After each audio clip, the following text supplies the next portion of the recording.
What's up, guys? Pat.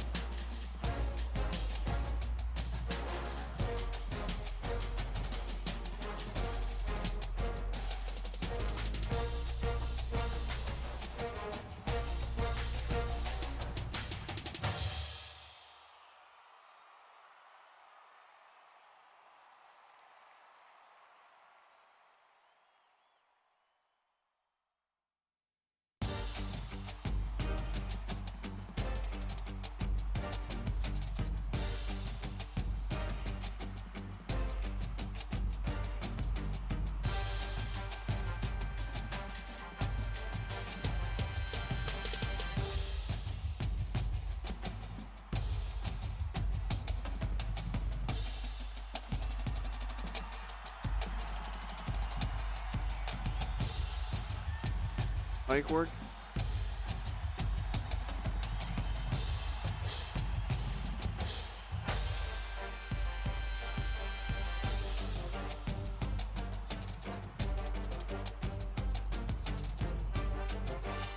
Well, no, you said that. I just spoke like sentences, 5 words.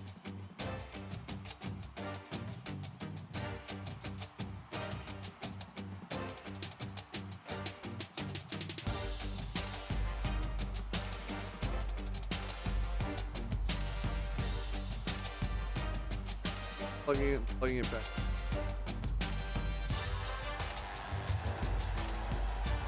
Nope.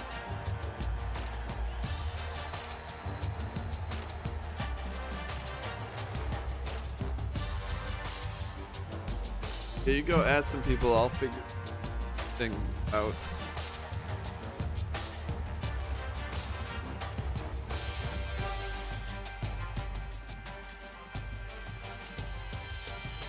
Hi, the fuck?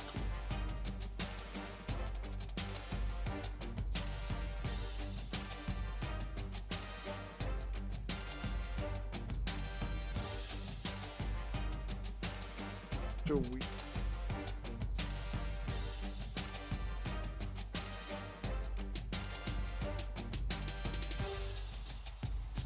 That's loud enough.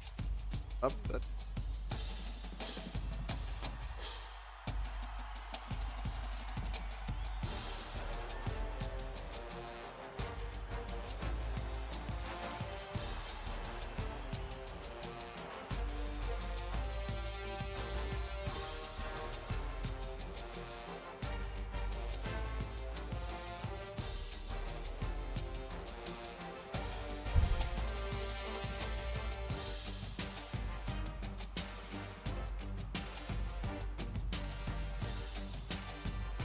Yeah, I don't know.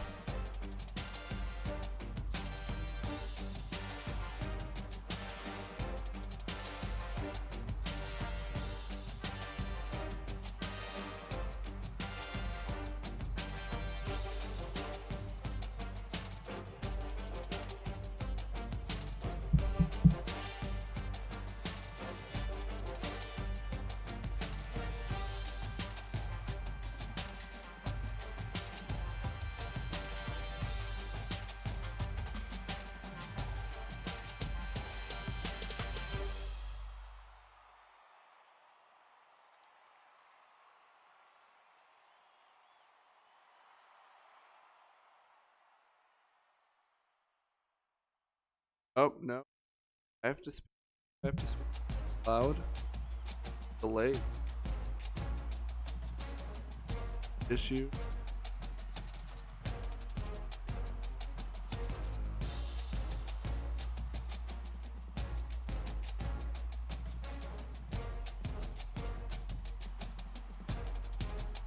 That. Oh, that. That helping?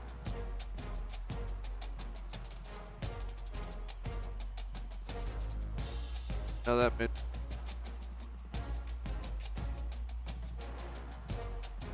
Uh.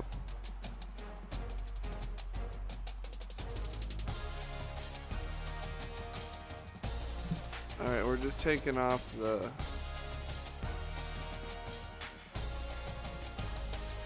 All right? We're taking. I'm trying to futz around with this. So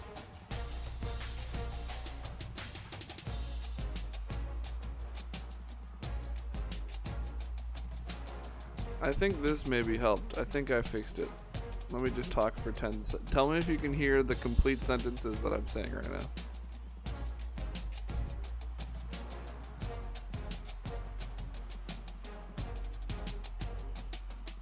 Okay, maybe, I mean, maybe it's just playing back weird on mine. Okay, sorry, we're gonna go.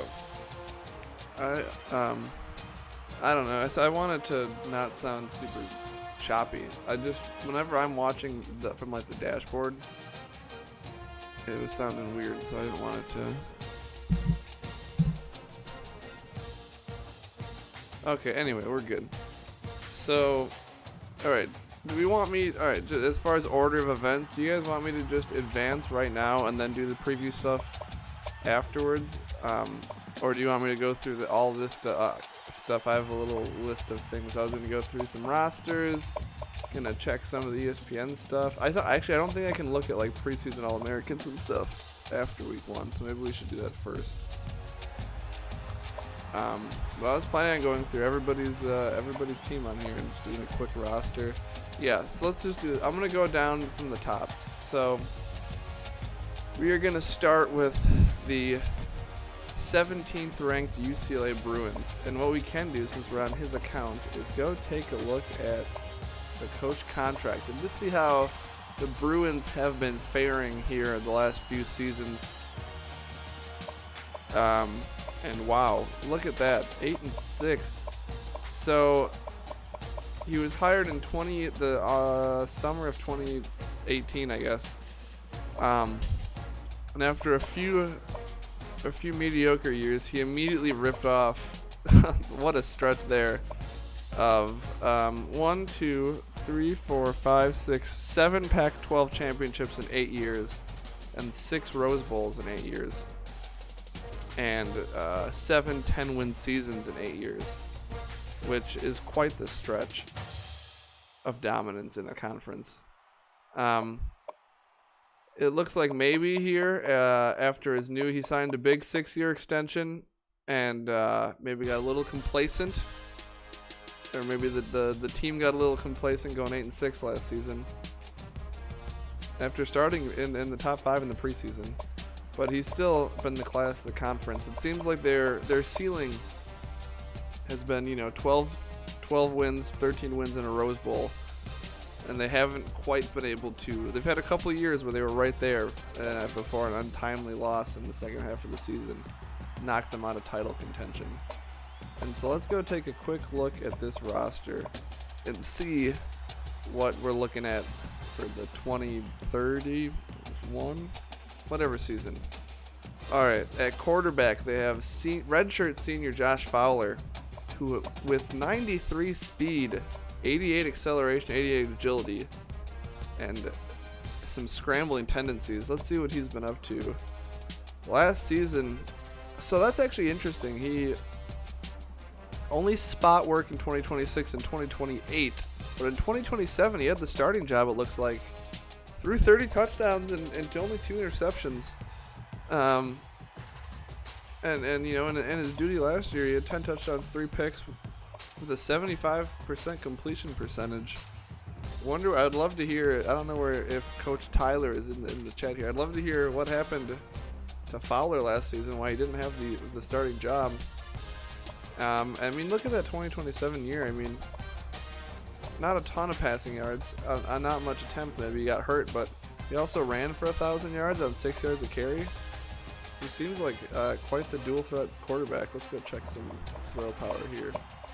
95 throw power, 93 accuracy, 92 accuracy. He should be good. I'm not sure if he just wasn't, if he got pipped by somebody or if he got injured again last year. That would maybe explain it, I guess.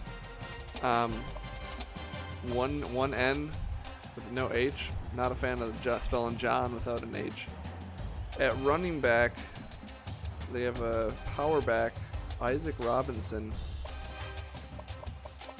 Let's see what he did last year. Almost 2,000 rushing yards and 23 touchdowns last season.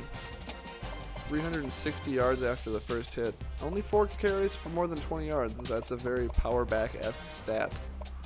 And only 14 receiving yards. So he's He's a pretty one-dimensional running back, but he's good at what he does, for sure. I think we're going to be seeing a lot of teams that have neglected the fullback position, which is fair enough. It doesn't really factor into a lot of people's offenses. Chris Jackson, the leading receiver here. They have some solid depth at receiver.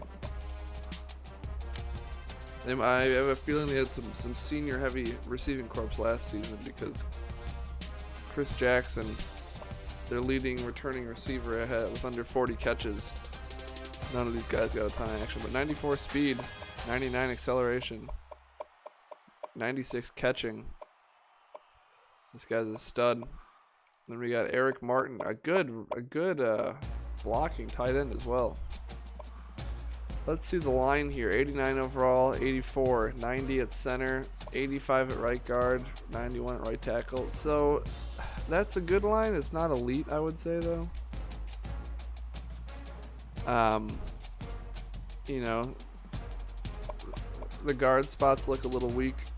Hey, what's up, Sims? No sacks given up for Dan Barber last season. So he's got a lot of left ends. Maurice Parrish, Harold Cook. Once again here, you know, not really good talent, not elite talent, I would say. Not a lot of production for Parrish last season. Same with Cook, so these look both to be first-time starters. Defensive tackle, you got Benny Bush. Not a lot of action from him. Preston Dixon, starting at left outside linebacker, only a sophomore, and he did see some action his redshirt freshman season, just a tiny little bit there. Ira Woods from Hacienda Heights, 29 tackles, including 11 for loss last year. And Justin, now here is what I'm seeing as the quarterback of this defense.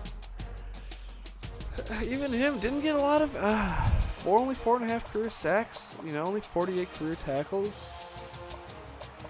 That's interesting. I mean, he has 99 acceleration. He doesn't have a lot of awareness for being a redshirt senior. They must have had a stack of linebacking corps last season. I mean, he's even not a bad route runner. Yeah, 93 tackle, 98 hit power, 98 pursuit, 98 block shed, 95 pursuit. Very impressive. And let's see what they have at corner. 291 overall corners. Again, solid, not spectacular top-end talent here. Jerry Hicks looks like a solid safety. Has the speed. The awareness is pretty low there. Same here, 53 awareness. I don't know if that's a position change or what, but this guy has top-end speed as well. Rick Houston, spelled wrong. Rick Huston, I guess. That's his first season as the starter. And true freshman Victor Steffens, who's accurate. All right. Who is next here? So let's look at the schedule here. I'll look at everybody's schedules too. ESPN. Here we go.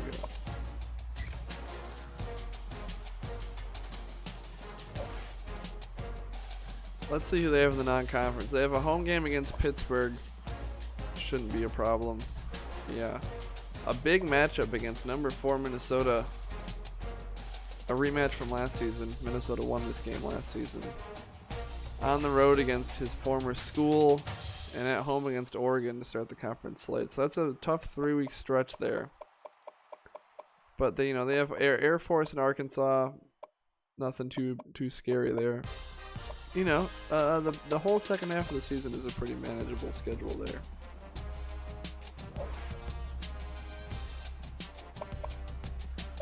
All right, next up is the 11th ranked TCU Horned Frogs.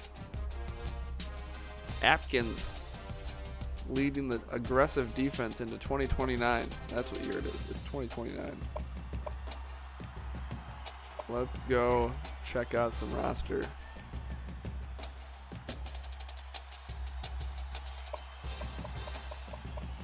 Oof. we're seeing a step down here from UCLA for sure. So we got Kurt Good and Steve Carr. Maybe Good seems to be the presumptive starter here, despite, you know, lower awareness. Definitely not top end speed. Solid throw power, throw accuracy though. He's only a redshirt sophomore and has not thrown a collegiate pass yet, so that's gonna be a big step for him. The offense is gonna really fluctuate based on how he plays. Reggie Mitchell, the ginger from Crystal City, Texas, starting at running back.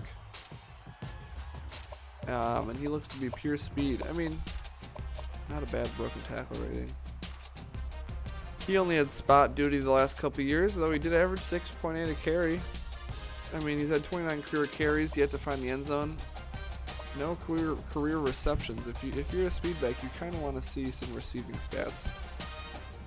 A 65 overall redshirt senior from Machesney Park, Illinois. Very proud of him for making the roster 4 straight years. You don't want your best receiver to have 79 speed and 80 awareness, but you know, he is taking the possession receiver mold to the extreme here, and his lack of speed might be the reason he only has 18 catches in 3 seasons, including averaging about 5 yards a catch for 2 of the 3 years. He's probably just never open. That's slower than a lot of good tight ends, to be completely honest. Better speed here with Jesse Harrison, and that shows. He had 46 catches for over 500 yards and 7 touchdowns last year, along with 56. So they do have speed on the roster. Now that I'm looking down here, actually, they have good speed. And they have good speed at tight end too, 87 rated.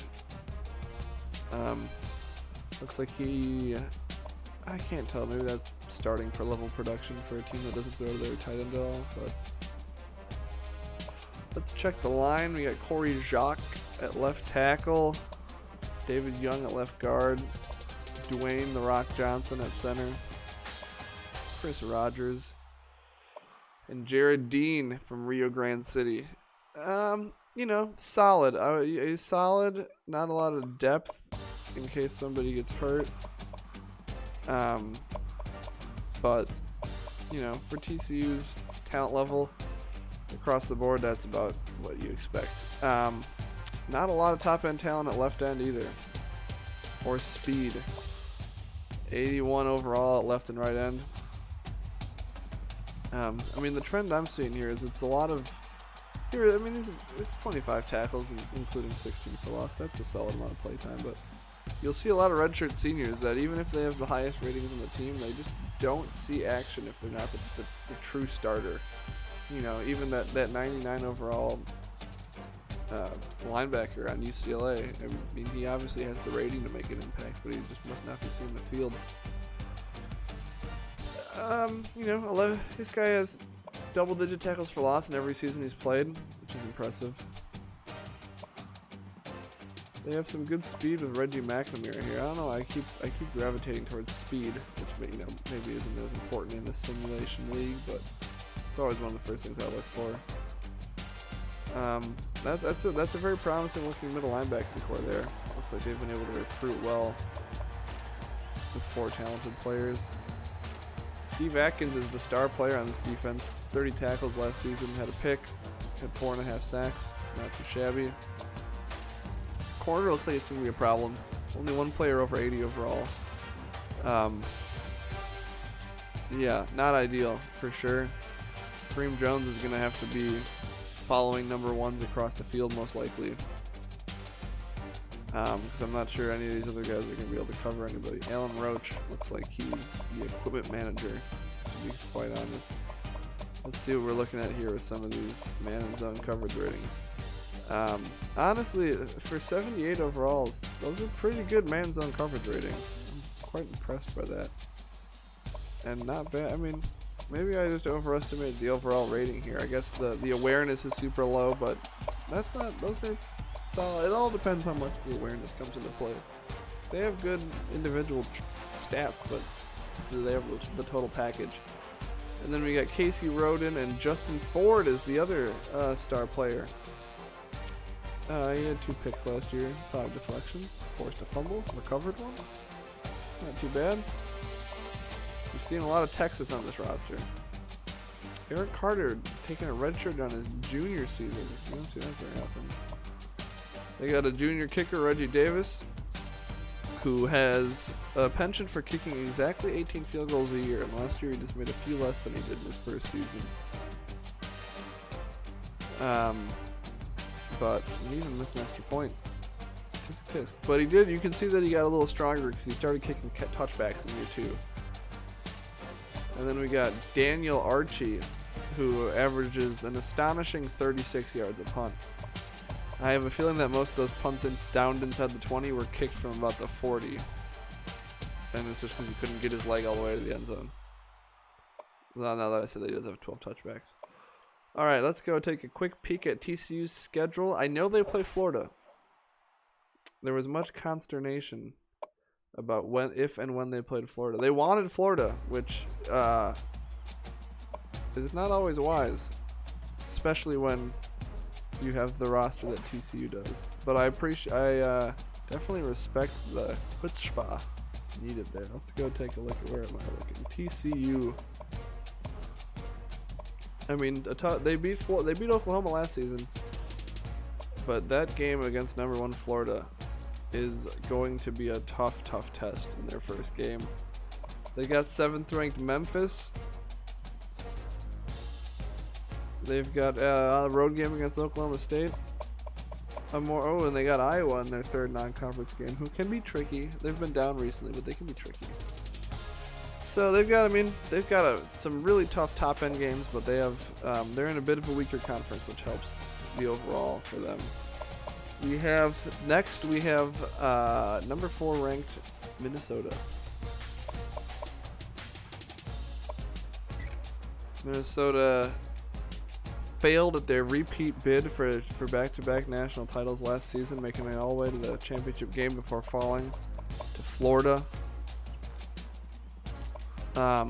Cedric Lewis, who let's see what he put together last season. So after Flamio Hotman got hurt, Lewis stepped in, and you know he played only 119 yards a game. That's actually quite astounding. And I think that is, now that I'm seeing it, it's got to be some mop-up duty mixed in there. So those aren't all full starting stats on the yards per game, but I mean 60% completion percentage, 13 touchdowns, 4 interceptions. Not too shabby. He obviously, didn't perform super well in the national championship game, but I think with another year under his belt, he'll play better this season. Minnesota does seem to like giving him the ball to run a lot, which obviously hasn't been very successful. He just doesn't have the speed to be a running quarterback. So we'll see if that's something that they phase out of their game plan this year or continue to do it. There doesn't seem to really be a backup, an easy backup option again. So we'll see how that progresses. Tony Timmons is going to start at running back. Power back, 81 speed, which, you're not going to be seeing a lot of breakaway runs from him. He had almost 200 carries last year, 1,400 yards, and 10 touchdowns in a backup role. About 100 yards a game, which is not bad for a second-string running back. Only one run of more than 20 yards, though. He did have 18 receptions and another touchdown. You're going to be seeing the speed from Will Hill, who has 97 speed, 99 acceleration. Tom Thibodeau's son Travis is the first good fullback we've seen, and he's actually getting carries, which is his longest rush in every season has been exactly 6 yards. And that is the kind of consistency that makes you a quality fullback. You love to see that. Average yards per rush, always within 2 to 3.9. Amazing. I love everything about Travis Thibodeau from Hibbing, Minnesota. Now, they make good fullbacks in Hibbing. And now this is an extremely talented receiving core. Joseph White, 98 overall, 98 speed. last year had 76 catches for 1,000 yards, 6 touchdowns. Seems to be very well-rounded. 99 route running, 96 catching. They have Powell and David Young and Scott Bush all seem to be viable options as well. Ray Downs, who actually won, if I remember correctly, won the Mackey last season as a sophomore. Yeah, there you go. 2028 Mackey Award winner.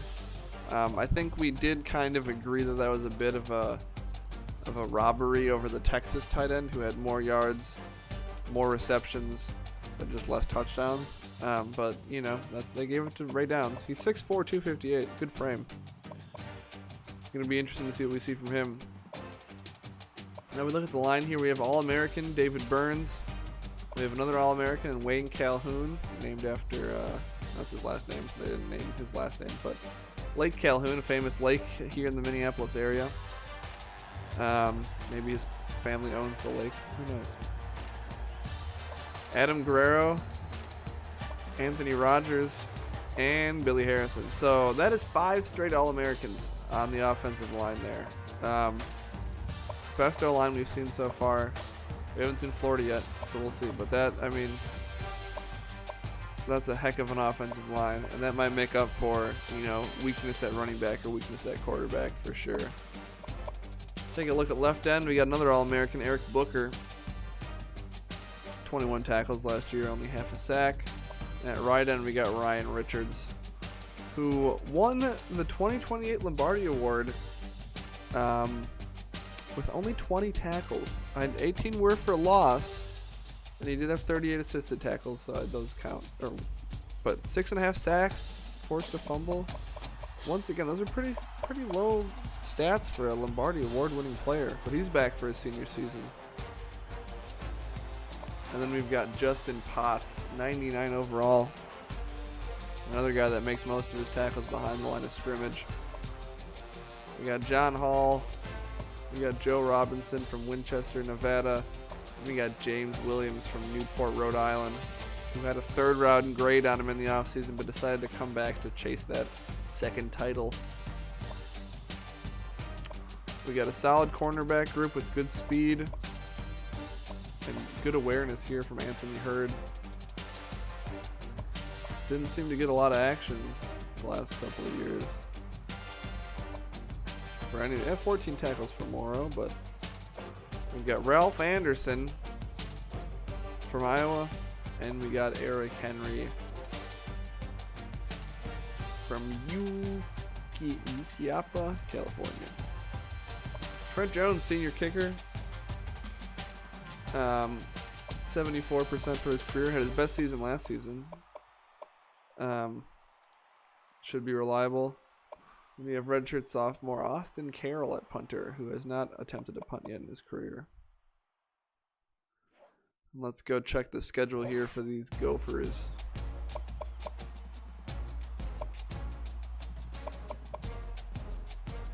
What am I doing? Schedule, where is it? It's over here. All right, we're good.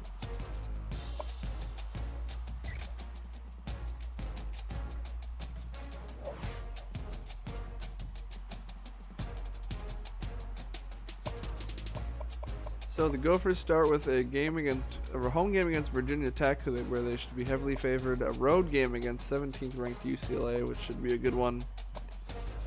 An early road game against Michigan, who's never easy. And their other non-conference games, San Diego State is a bit of a corn puff. And is that it? Vatech, UCLA, San Diego State. Are there only 3?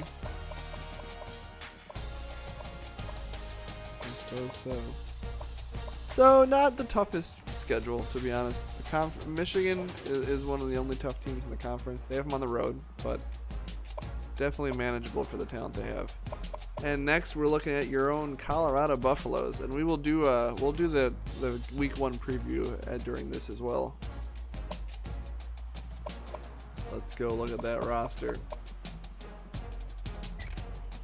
Preseason number 3. Expectations are high. Lest we forget that this team went undefeated last season. Chris Weisbecker redshirt senior from Decorah, Iowa, coming off a season which he threw no passes, apparently.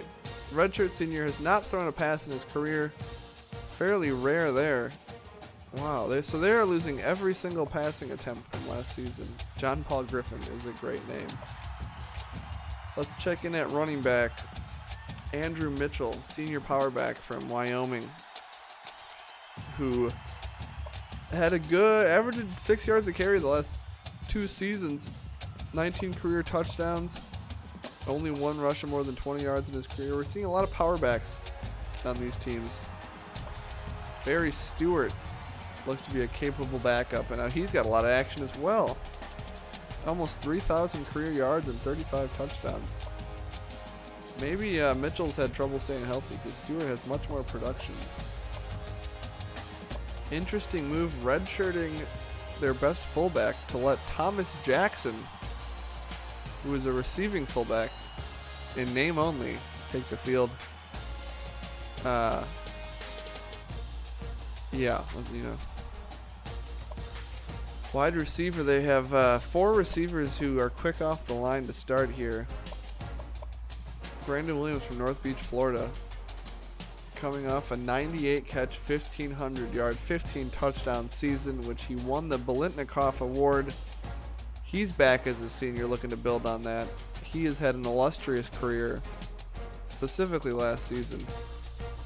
You have Joey Morse, who had 56 catches and 10 touchdowns last year. This receiving core has put up some numbers. 74 catches, 858 yards, and 12 for Myron Swain.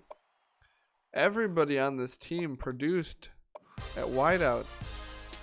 That being said, tight end looks to be another tough spot here. Eddie Ivy. I mean, if they go air raid the whole time, tight ends don't really matter too much. So they have an All-American in Donald Riley. Derek Rivero looks, that's the second Rivero I've seen on their team. This offensive line looks stacked as well. 90s across the board, and they've got depth. 2 90+ centers. Now this rivals Minnesota's line for sure. And now we look at left end here. Michael Franklin, that's an All-American for you. 30 tackles, 18 for loss last season. The right side of the D-line is a little rougher, but you're probably going to start Alex Lane at right end, I'm assuming. So that covers up. Not a lot of depth there. And not as much talent at defensive tackle, where they have Paris Dunn leading the line. A pair of 88s, him and Donald Singleton. Dave Hartman getting the All-American nod. Had 4.5 sacks last year, an interception, 2 deflections. Robert Roth, inventor of the Roth IRA, manning the middle of the defense. Zach Rogers looks like another talented piece. Their linebacking core is impressive. He has 11.5 career sacks. James Sullivan, Eric Dodd, Justin Griffin, Antonio Wright, Dante Green. They have some solid depth at corner. I mean, Sullivan's a pretty good number 1 corner. Leslie Day, another, this defense is littered with All-Americans. Leslie Day, 55 career tackles, 4 interceptions in his career. They have a stacked defensive backfield. 290. First of all, they're carrying 8 total safeties, which is impressive. But a lot of 90+ talent here. Andre Reed. What does this? Do we know what this little symbol behind here stands for? With the guy and the stars looking, posing, and what that means necessarily? 99 awareness. You love to see that from your safety. I have a feeling this guy's going to be making good reads, not playing incorrect coverages. Blake Jude, 88 overall sophomore kicker. Pretty good first year there. He's carrying 2 punters, which you kind of do have to question that, I'm going to be honest. Wasting extra roster spots on punters, but, you know, I'm not coaching this team, so. Alright, and now instead of looking at the whole schedule, we're just going to hone in on week 1 for this squad, because they're the only team this week with a game. And it's against those pesky rivals at Colorado State. I mean, I guess there's not as much to look at here, but Colorado's got a huge talent advantage. Colorado State, yeah, I mean, it's kind of hard to preview when they don't have all the stats for you to look at, to be completely honest. But this game is at home. I'd say Colorado is probably 13.5-point favorites. I guess at that point we might as well just look at your whole schedule, because that took like 5 seconds.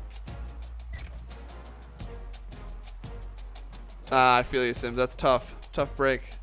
Let's look at that Colorado schedule and see who they all have in the non-conference. So they have a bye after Colorado State. They got Boise, who is, that's a rough-looking roster for Boise. But you never know. Boise loves an upset. And then a road game at number 2 Missouri, which will definitely be the game of the week in week 4. Can't wait for that one. They have Air Force in the non-conference. They have Texas A&M in the non-conference. And they have 3 straight weeks against Washington, Oregon, Oregon State. They don't play UCLA this season, except a potential meeting in the conference championship game. So that's one good team they're avoiding in the conference there. And look who's next. If it isn't Dan just in time for that Tennessee preview, the head man, Brown, apparently is the head man, according to that headline. Let's see what the Tennessee Vols have.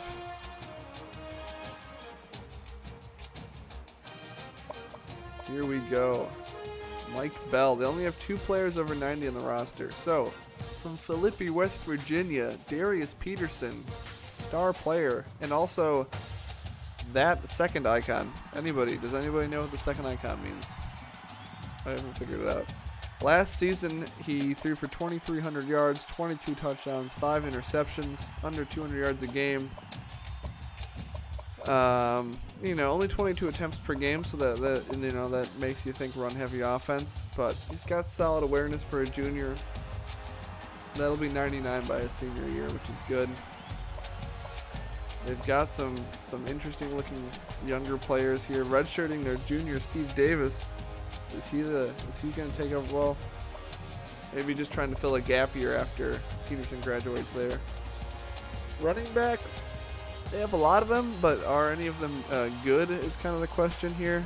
You got Matt Quinn, who in 2027 had over 1,200 yards and 6 touchdowns, but last year only 11 attempts for 69 yards. Healthy yards per carry averages, but maybe some issues staying healthy.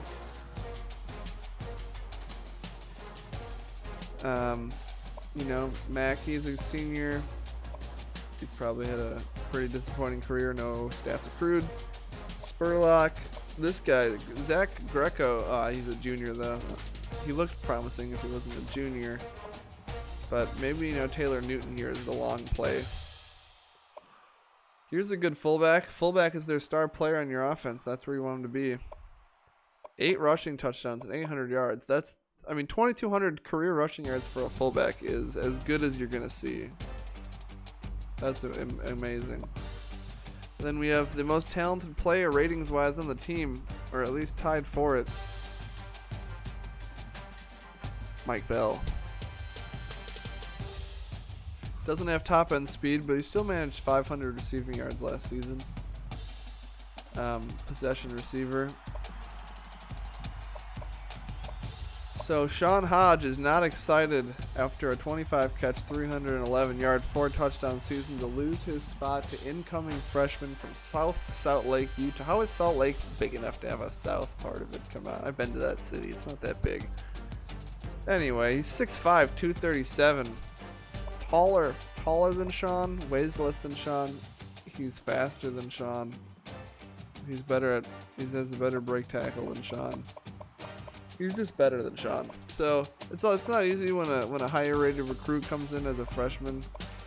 Look at the catch rating. Jesus, Sean. Yeah, I can't complain about much there. He's way better than you. It's always tough when a freshman comes in and steals your starting spot in camp, but you just got to be a good teammate. Jeff Harris. No depth really on this line, but it's passable at best, I would say. You know, only going into his second season there, so you got to give him a little time to build up the reserves. You got Trey Johnson at left end. Hasn't stepped foot on the field yet. Andy Parker, a redshirt senior. He had 2.5 sacks last year, even a couple deflections, getting his hands up. Sean Caldwell, probably. Wow, so Sean Caldwell, only a redshirt junior here, but he has seen the field. 7 career sacks. Forced a fumble in his sophomore season. Marcel Gold, great name. Run stopping. I feel like most DTs in real life are run stoppers. You don't see a lot of pass catching DTs, I think. We're going to agree on that. Taylor Rogers has to be one of the better players in this defense. He had 14 tackles for loss last season and 5 deflections. Seems like a well-rounded player, and he's balanced. From Fort Valley, Georgia. And then watch out for Wayne Gray in a few years. He's got an old man's name, but he plays a young man's game. 6 foot, 221. He's going to be a difference maker in a couple of years. Eric Heath, middle linebacker, is definitely a hole here. You can tell they didn't have to make that many tough cuts because they managed to sneak a 48 overall middle linebacker onto the roster. Let's take a look at some stats here from Austin Carroll.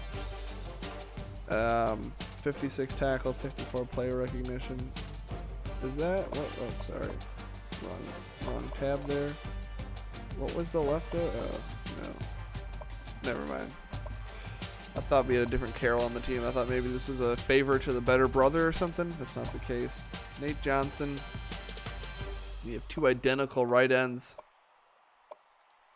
Ben Williams has been anointed the star player, though. Maybe he had more production last season with 34 tackles, 8 for a loss. They have a lot of cornerbacks. 3, 4, 5, 6, 7, 8, 9 corners. I think one's a transfer if I saw that, though. Mario Robinson transferring in from somewhere after a 10 tackle season. John Cunningham from Muskegon is the top dog here. And they're playing Brett Brown. True freshman. 95 speed. That's going for the talent over experience play right there. And Stephen Lane, 83 overall at strong safety. They got 2 kickers. This is another team wasting a spot on a kicker. Cut the sophomore. Why wouldn't you just cut the sophomore, keep the freshman? They're just as good as each other. Tisk tisk. They make one a punter and cut the punter. Alright, let's look at these rosters, schedules for Tennessee. Whew! It's been 46 minutes already, Jesus.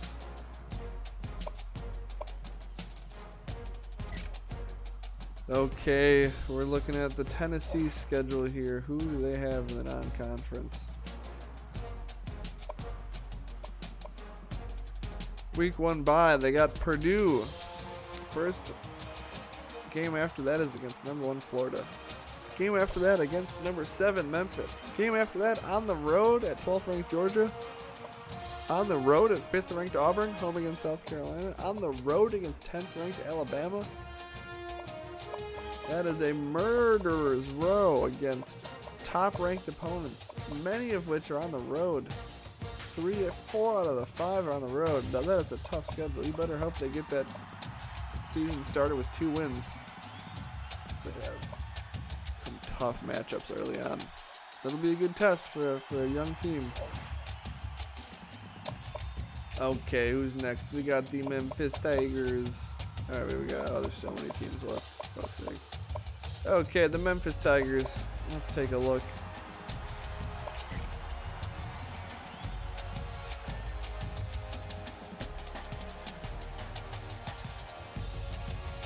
Okay, let's scroll up to Memphis here.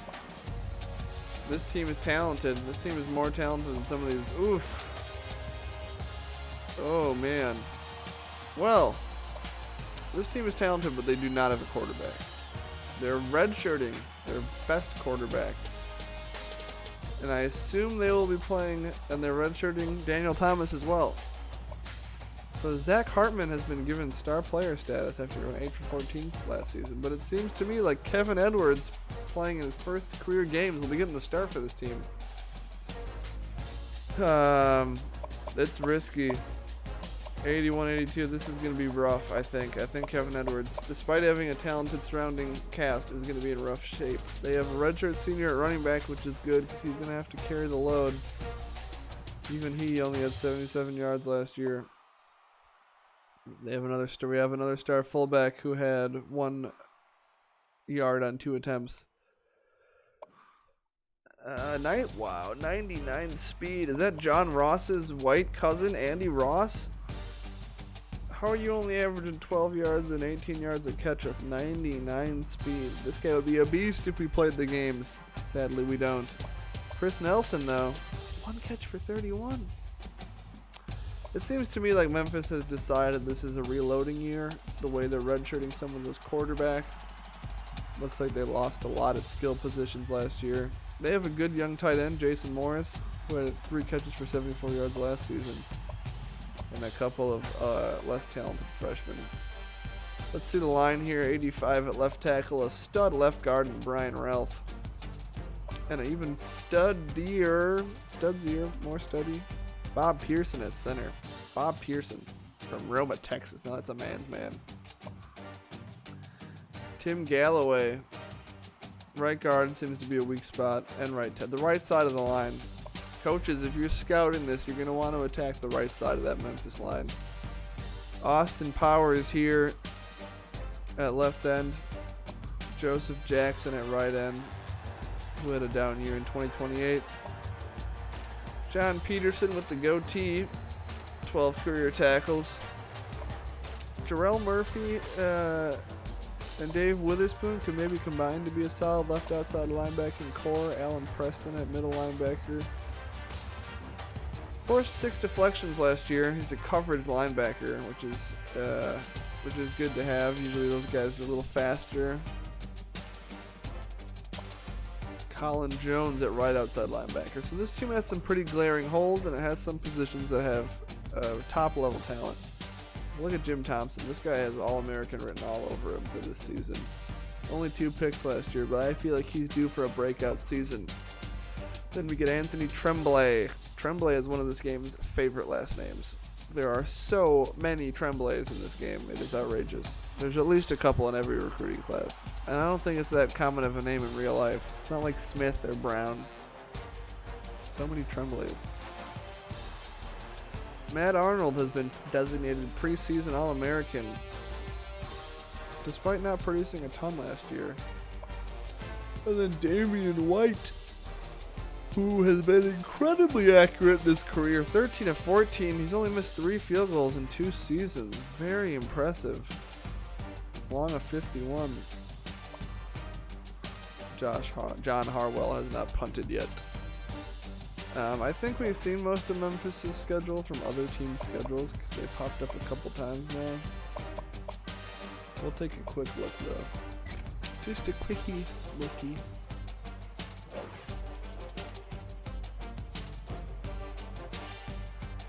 And here we are with Memphis.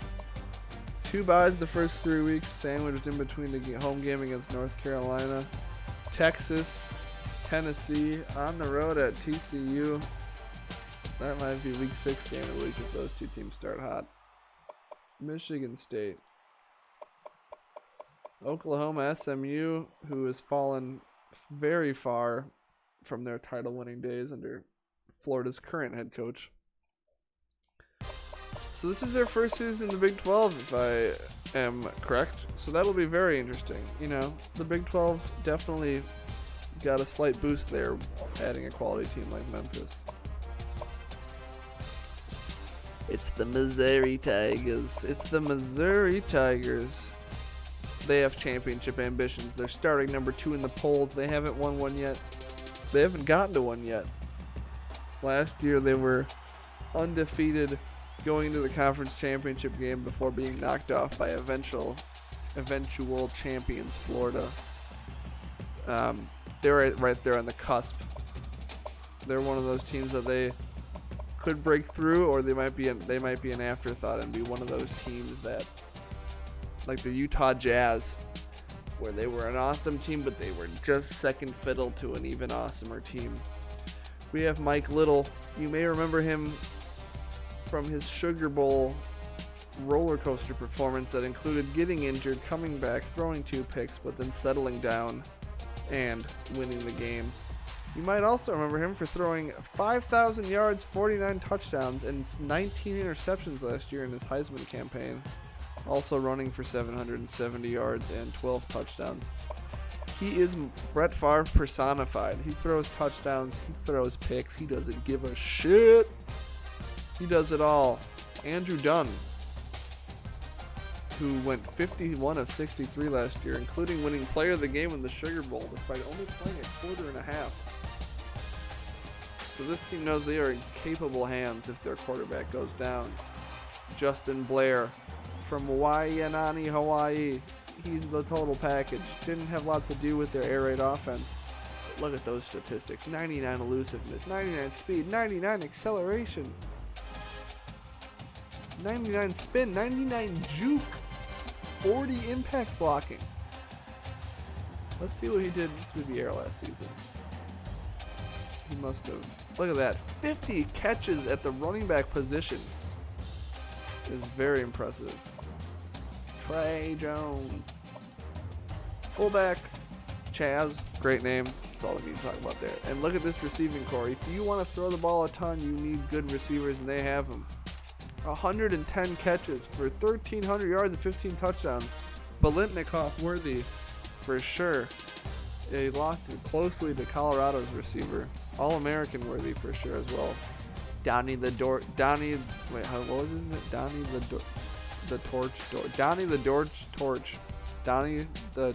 Torch. Man, that's tough to say. I was crushing it during the broadcast. Can't get it here. Anyway, Donnie here. Our guy Donnie. 965 yards, 9 touchdowns. And Joe Tolbert, also a player on the team. Kevin McNeil had a very good wide receiver season, an arguably better season than the Mackey Award-winning tight end from Minnesota, just less touchdowns. 17 yards a catch is phenomenal. He's a great all-around player. He's got the awareness. He's going to be a threat this season. Let's look at the line. Billy Thomas, great hair, great mustache. From Maquoketa, Iowa, All-American. Look at the depth at left guard, 288 left guards. Center is going to be rough, but you got to think they're sliding a left guard over there. Well, wow. Okay, I have a lot. So let's parse this out. So let's say you're starting David Boyd at left guard, and now we're going to say you're starting Luke Scott at right guard, and we have left tackle taken care of. I guess David Jacobs starts at right tackle, and you've got to start one of those guys at center. They seem to be one guy short on the line. That's what I'm seeing here. I don't know how else to phrase that. Man, Derek Arnold looks like a stud left end. Hasn't produced a ton. This team is weirdly constructed. They have one really good end. They have 2 really good defensive tackles. Ted Jordan looks good at left outside linebacker. Middle linebacker looks rough as hell. What's the point of even redshirting Derek Burke? Like, he's not. You can redshirt him for 10 seasons. He's not going to be good enough to play for you. This team is crazy talented and has a bit of a lopsided roster. Kurt James, stud corner. David Lindsay, 99 speed free safety. Wow. Chad Sutherland. Alright. Very interesting looking roster here. I think we have 2 teams left after this. I think we got maybe 3. Indiana still. Okay. Let's look at Memphis here. No, let's look at Missouri. There we go. Oh, the border showdown. I'm predicting a bloodbath for the 3rd year in a row, or 4th year in a row, or however many bloodbaths in a row that we've had. We have that amazing looking, delicious sounding game against Colorado. And we've got a matchup against Oklahoma, which is a nice old Big 8 rivalry game. In the end of the season with Alabama and Texas A&M. They've got some big games this season. Okay, and now we get to your defending champion Florida Gators. Nope, I don't want to do that. Okay, let's take a quick peek at this absolutely stacked roster.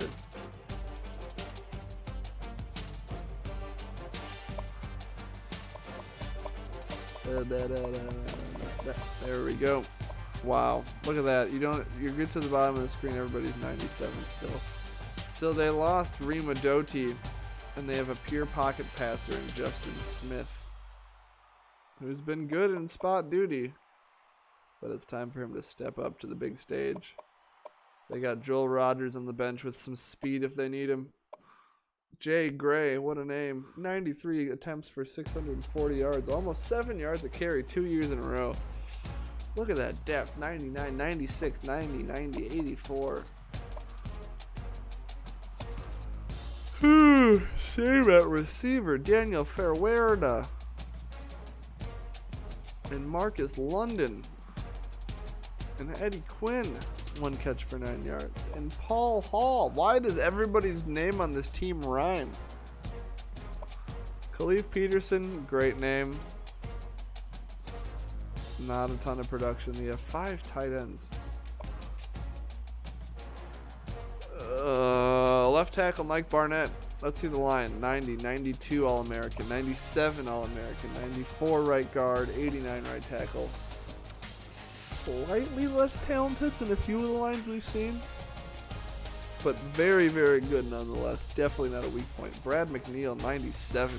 17 tackles for loss and 6.5 sacks last season, only to be outdone by Dallas Holmes, who only had 1 sack and 7 tackles for loss, but has a higher overall. And you got Manny. Look at this. Oh my God, this O-line, this D-line, 97, 98, 99. Oh yeah, 98. Antoine. That's not how you spell it. Also, you're white. You can't name yourself Antoine. Jesus. Oh man, God, 98 left outside linebacker. Eric Spicer, 93 middle linebacker. Ray Higgins. For this team, he's a bum, but he's really good on most rosters. Anthony Craig, 96, 98 speed, 1 career interception. Lawrence Fox with a nice manicured facial hair. I love that. 96 speed, 96 overall. David Hawkins. More like Brian Dawkins. And 296 strong safeties. He's building a machine here at Florida, boys. It's only a matter of time before he takes over for good. CJ Wheatley. He's even got a stud kicker. He won the Groza last year. 50 for 55 in his career. Even he, though, is keeping an extra punter for some effing reason. Whatever. Alright, let's check Florida's schedule. We know they play TCU, but that's about it.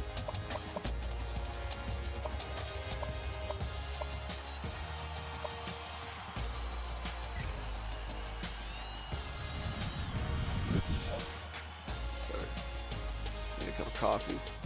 Okay, let's check them Gator. Go Gator. Oh, wow, early game again. That's an early game against Alabama. Okay, at TCU, at Bama. LSU, Georgia, nothing too crazy out of conference. Cal, FSU, who's been down. Who am I missing? He plays Tennessee. That Tennessee game will be tougher every year, just a little bit tougher every season, but not. I don't know if Tennessee's ready yet. In fact, I would lean towards saying I know they're not ready yet. Okay, we are on to the Indiana Hoosiers, guys.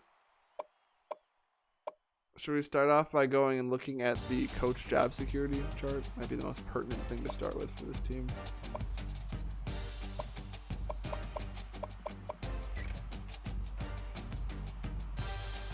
Let's see what Coach James has been able to build here in Indiana. Oh, then Marcus Rucker. Marcus Rucker. Is that like a real guy? Why do I recognize that name?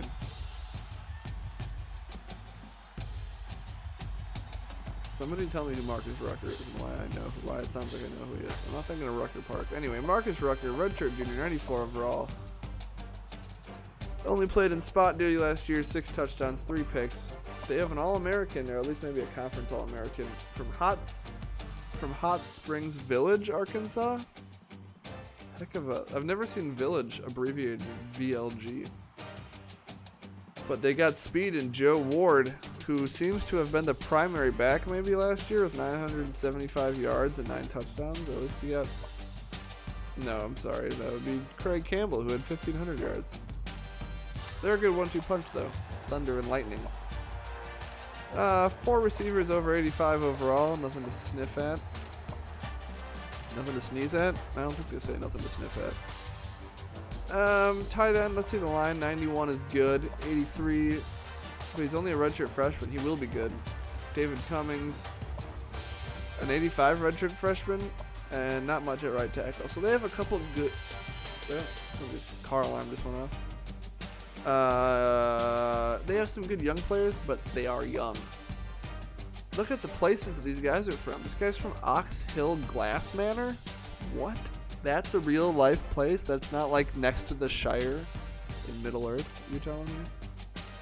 This guy came all the way from Glass Manor and had 4.5 sacks in the last 2 years. Not too shabby. Deion Owens is the other star of this defense, who had 34 assisted tackles last year. They got 3 good defensive tackles, which should help stout up the middle of the field. Nothing at left outside linebacker. 2 good middle linebackers, though. Terrell Kenny, great name. Solid depth at right outside linebacker. Kevin Smith, who had 8 sacks total.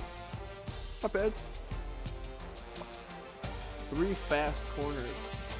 Mark Valentine had a pick in each of his last 2 seasons. They have a shit ton of safeties. 1, 2, 3, 4, 5, 6, 7 free safeties and 3. They have 10 safeties on this team. 10 safeties. Guys, you can't. How do you have 10 safeties? I know one's a transfer. Like, what a good transfer to get. 78 overall freshman. I like that. 10 safeties, man. Come on. Nicholas Haumeler. First year kicking. Jordan Latimer, first year punting.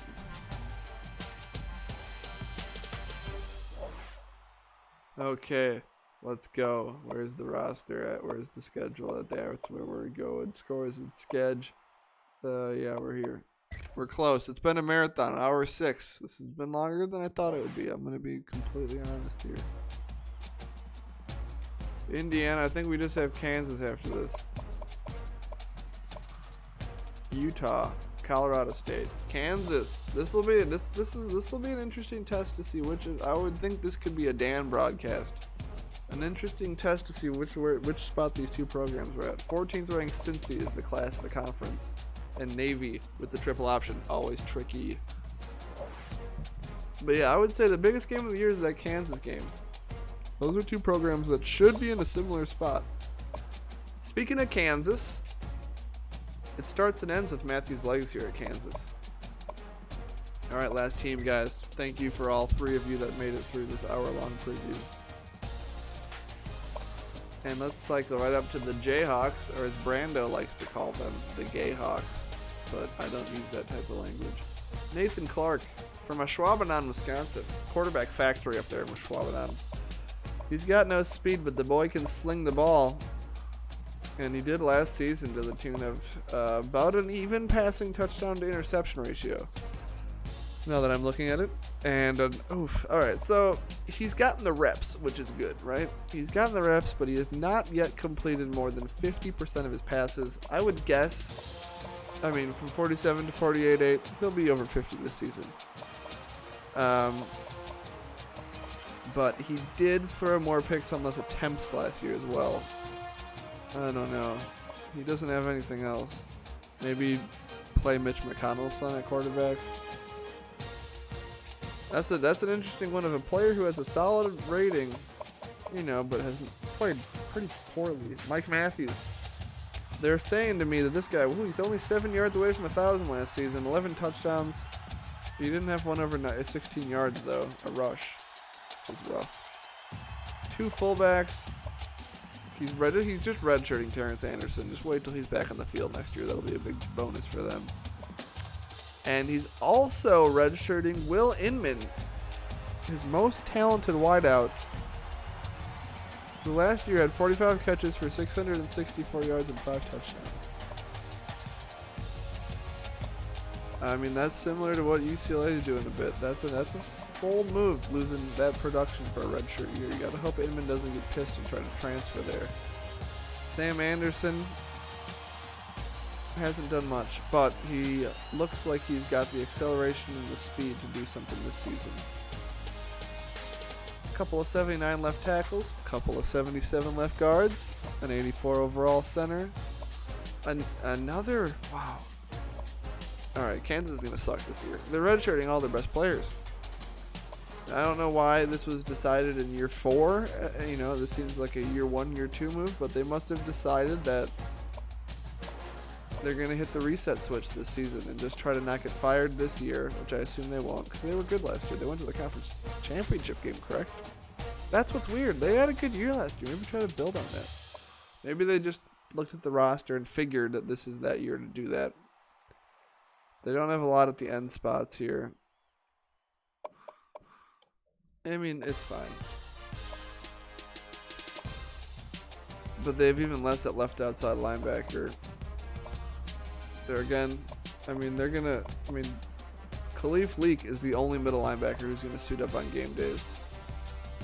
Jared Porter is going to be asked to do a lot.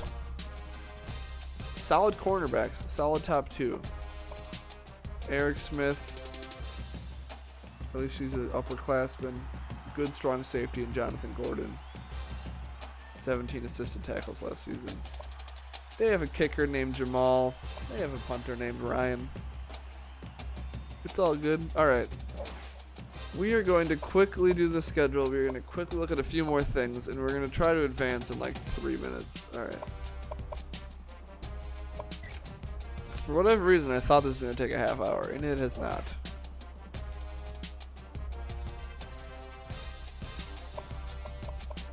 Okay, Kansas. Here we go. It's going to be a tough matchup.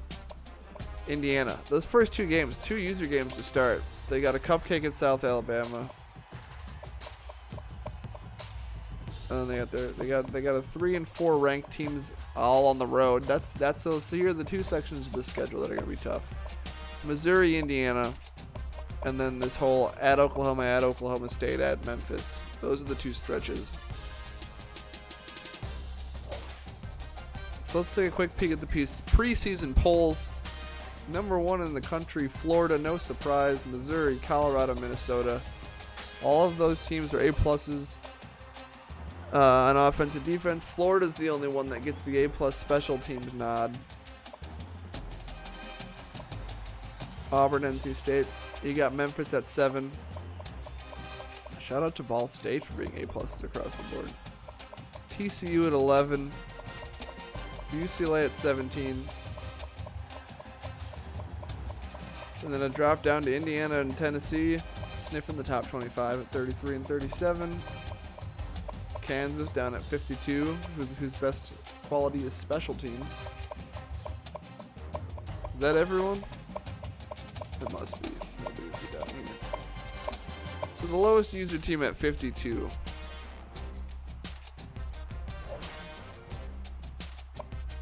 We're going to skip the conference outlook. I just don't have time for it. Mike Little favored to repeat. Isaac Robinson. Nate Johnson, QB from Wisconsin. You don't see Wisconsin QBs up there very often. John Walker from Cincy. Leon Carter from Pittsburgh. We look at the preseason All-Americans. Missouri, UCLA. Receiver from Louisiana Tech. Left guard from Minnesota. Couple guard and center from Memphis. Ball State right tackle. We have a Missouri left end. Colorado cornerback. Tulane cornerback. Florida International free safety. Florida's kicker. Let's check second team as well. We got a Missouri wide receiver, the Mackey Award winning tight end, right tackle from Minnesota, UCLA right tackle, and a smattering of players from user teams as well.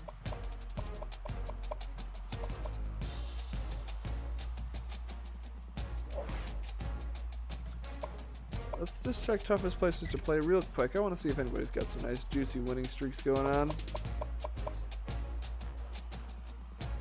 Yo, Utah State Stadium is named after Mitt Romney? That's amazing. I didn't know that. So, Minnesota the longest in the country at 16. Missouri, Colorado at 9. Florida at 7. Memphis at 5. And everybody else is under 5. We've had some long winning. I think I know NC State had a 20-something plus game winning streak before. Okay, let's just send it, guys. We're sending it. Advancing. Only one game this week is that Colorado State game, and it would be a shock if Colorado lost that.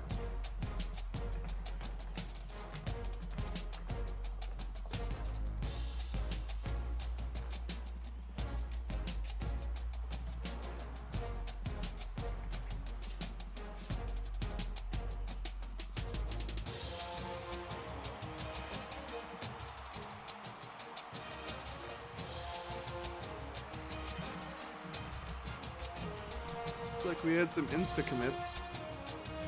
Someone to Tulane there, I think.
Ooh,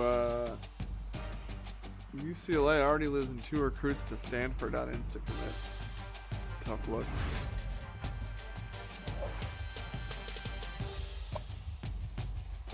Oh my gosh. Boys and girls, we have an upset of epic proportions.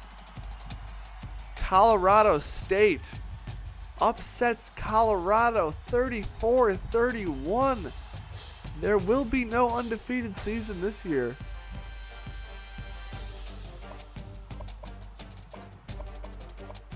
Colorado kicked a field goal. Colorado State kicked a field goal with 35 seconds left to tie it, and then kicked a field goal in overtime to take the lead and win. Wow. Colorado, look at the statistics of this game.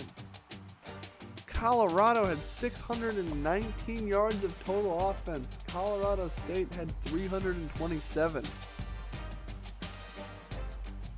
Colorado had 400 passing yards. Colorado State had 125, and they ran for more yards too. Colorado State went 3 of 10 on third down. Colorado went 9 of 14. 7 attempts in the red zone to 4. 3 touchdowns in the red zone to 2. They had 1 more turnover. How? What happened? This game makes no sense to me. 25 of 43, 400 yards, 1 touchdown, 2 picks. Colorado State went 12 of 25. What am I missing here? How did Colorado lose this game? Kicking? Colorado missed a field goal. I don't know. I'm scratching my head here. They ran for 7 yards a carry. Oh no. Someone's going to have to do some deep forensic analysis of this game and figure out how they lost this game. Oh my. That's heartbreaking for Colorado. And with that, we are going to be signing off.